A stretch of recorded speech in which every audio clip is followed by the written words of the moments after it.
વિરોધનો અવાજ।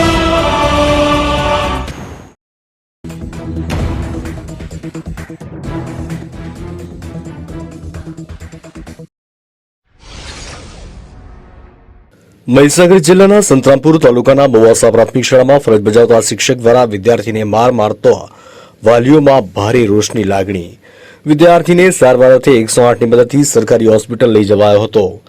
પ્રાપ્ત થતી માહિતી અનુસાર મહીસાગર જિલ્લાના સંતરામપુર તાલુકાના મોવાસા પ્રાથમિક શાળામાં ધોરણ 5માં અભ્યાસ કરતા વિદ્યાર્થીને શિક્ષક દ્વારા પીવીસીની પાઇપ દ્વારા ડાબા હાથની કોણીના ઉપરના ભાગે માર મારતો વિદ્યાર્થીને સારવાર અર્થે ચોથાના મોવાડા સીએસસી સેન્ટર ખાતે લાવવામાં આવ્યા હતા। હે સાહેબ કયા સાહેબે માર્યું બેટા? સાહેબ જયેશ સાહેબે મારેલું? શાનાથી માર્યો તો? તને ઓજો આવ્યો છે કે દુખાવો તો દવાખાને ગયેલો તું? ડોક્ટરે શું કર્યું તને? દવા કરીને ઇન્જેક્શન આપેલું? બોલ તું ભાભી તો તને હજુ દુખે છે? નાના ભૂલકાના રૂબરૂમાં જણાવ્યા અનુસાર શિક્ષક દ્વારા તેને 5 થી 6 પીવીસી પાઇપ મારી અને તેને ઈજા પહોંચાડવામાં આવી।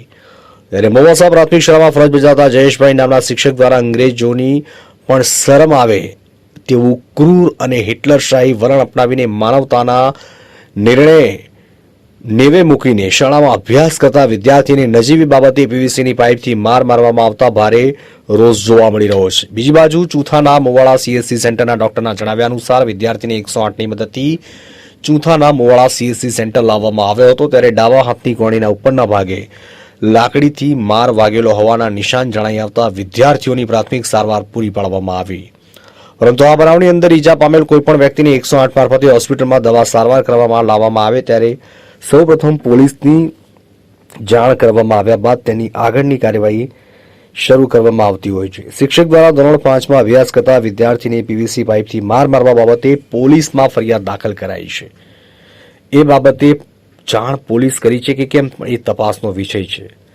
ત્યારે આ બાબતે જિલ્લાના શિક્ષણ વિભાગના સત્તાધીશો યોગ્ય તપાસ કરીને કસૂરદાર શિક્ષક સામે કાયદેસરના પગલાં ભરશે કે કેમ તેવો સૂર જનતામાંથી પણ જોવા મળી રહ્યો છે।